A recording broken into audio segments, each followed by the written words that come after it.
अस्सलामुअलैकुम, वेलकम है आप सभी का हमारे चैनल यूनानी AIPGET रिवीजन में। आज का जो हमारा टॉपिक है वो मुआलजात का टॉपिक है और वो है एंडोकार्डाइटिस मतलब वर्मी बताना कल्ब।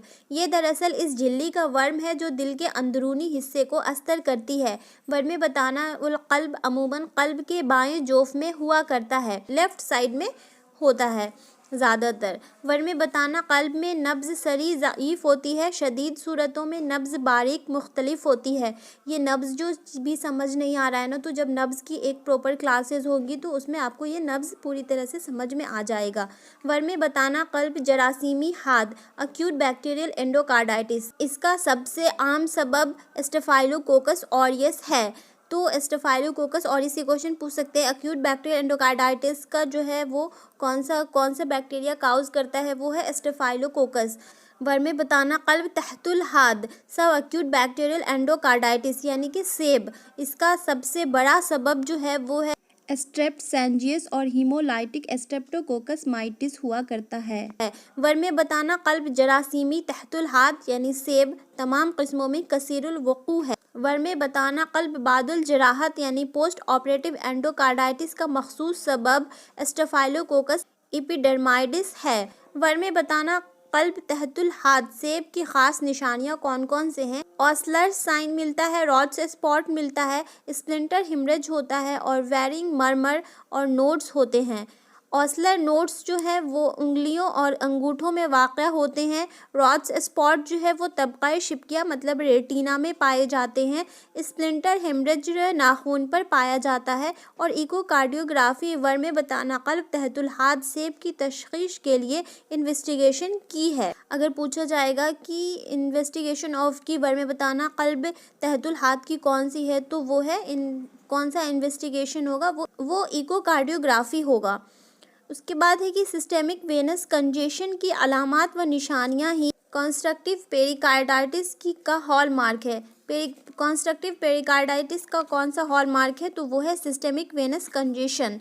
पेरिकार्डियल नॉक से मुराद कल्ब की तीसरी आवाज़ का बहुत तेज़ सुनाई देना है, जो कि कॉन्स्ट्रक्टिव पेरिकार्डाइटिस में पाया जाता है। इस्तिस्क़ाए कल्ब पेरिकार्डियल इफ्यूज़न में ECG कराने पर QRS रिड्यूस्ड होता है। वर्मी अज़ला कल्ब हाद अक्यूट मायोकार्डाइटिस में ECG कराने पर QT इंटरवल बढ़ा हुआ मिलता है।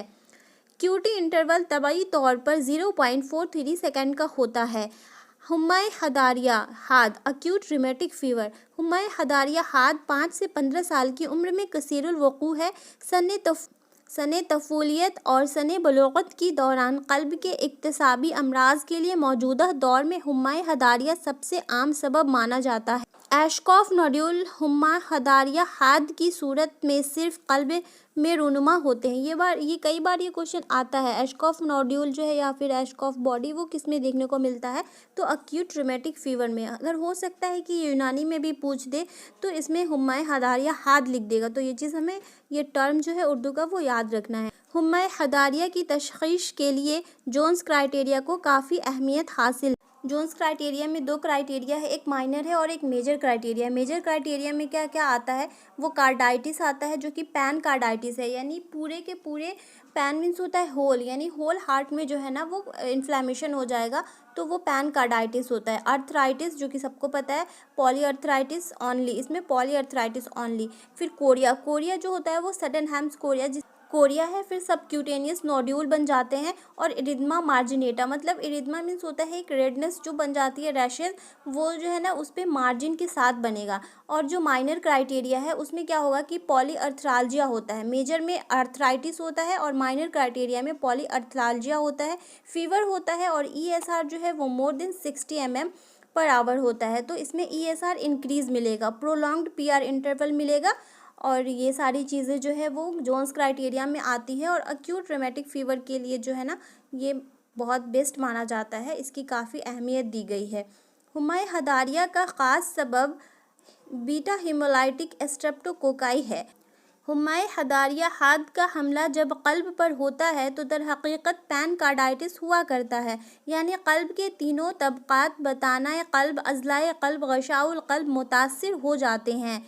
र्यूमेटिक कोरिया को सडन हेम्स कोरिया एस्टिवाइटिस डांस कहते हैं। इसमें क्या होता है ना, कोरिया मीन्स क्या होता है, डांस होता है, रक्स, और कोरिया हमने पढ़ा भी था। तो इसमें जो बॉडी होती है ना वो डांस मूवमेंट जैसी हो जाती है, इसलिए इसको सडन हैंड्स कोरिया भी कहते हैं। जब हुम्माए हदारिया का असर मरकज़ निज़ाम आसाब सेंट्रल नर्वस सिस्टम पर होता है तो दाउर रक्स कोरिया ज़ाहिर होता है। दाउर रक्स कोरिया हुम्माए हदारिया हाद की सबसे बाद में ज़ाहिर होने वाली निशानी है। कोरिया हुम्माए हदारिया के लाहक होने के 3 माह बाद ज़ाहिर होता है।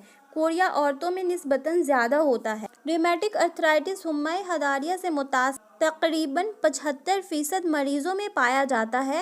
रिमेटिक अर्थराइटिस की खुसूसियत ये है कि इसमें कई बड़े जोड़ मुतवर्रिम हो जाते हैं और दर्द एक जोड़ से दूसरे जोड़ की तरफ मुंतकिल होता रहता है। इरिथमा मार्जिनेटा के लीजन मैकुलर टाइप होते हैं और ये चेहरा पर कभी नहीं पाए जाते। सबक्यूटेनियस नोड्यूल हुम्माए हदारिया लाहक होने के 3 हफ्ता बाद ज़ाहिर होते हैं। सबक्यूटेनियस नोड्यूल सख्त बग़ैर दर्द के और 0.5 सेंटीमीटर साइज़ के होते हैं। ये बोन और टेंडन पर बेहतर तौर पर मुशाहिदा किए जा सकते हैं। बच्चों में titres ASO anti streptolysin O का यूनिट 300 यूनिट से ज़्यादा होना और बालिगों में 200 यूनिट से ज़्यादा होना हुम्माए हदारिया हाथ की तशख़ीस को यकीनी बनाता है। रिमेटिक हार्ट डिजीज़ में समाम ताजी यानी मिट्रल वेब सबसे ज़्यादा मुतासिर होता है। रिमेटिक हार्ट डिजीज़ से मुतासिर मरीज़ में अक्सर व बेशतर समाम ताजी में तज़ीक़ और तक़हक़ुर दोनों एक साथ लाहक होते हैं। क़ल्ब की क़ुव्वत इंबसातिया के दौरान समाम ताजी तबई तौर पर तकरीबन 5 सेंटीमीटर स्क्वायर खुलता है, मगर तज़ीक़ समाम ताजी यानी मिट्रल एस्टोनोसिस में ये 1 सेंटीमीटर स्क्वायर या इससे भी कम खुलता है। मिट्रल एस्टोनोसिस के मरीज़ों में वेल्वेक्टोमी और वेल्वोप्लास्टी करने के बाद इनका फॉलोअप 1-2 साल के वक्फा से करना चाहिए, क्योंकि रीएस्टोनोसिस वाक़या हो सकती है। ट्राइकस्पिड रिगर्जिटेशन का सबब आम तौर से फंक्शनल हुआ करता है, यानी ट्राइकस्पिड वाल्व की साख्त में कोई ख़राबी नहीं पाई जाती है। अल्लाह हाफिज़।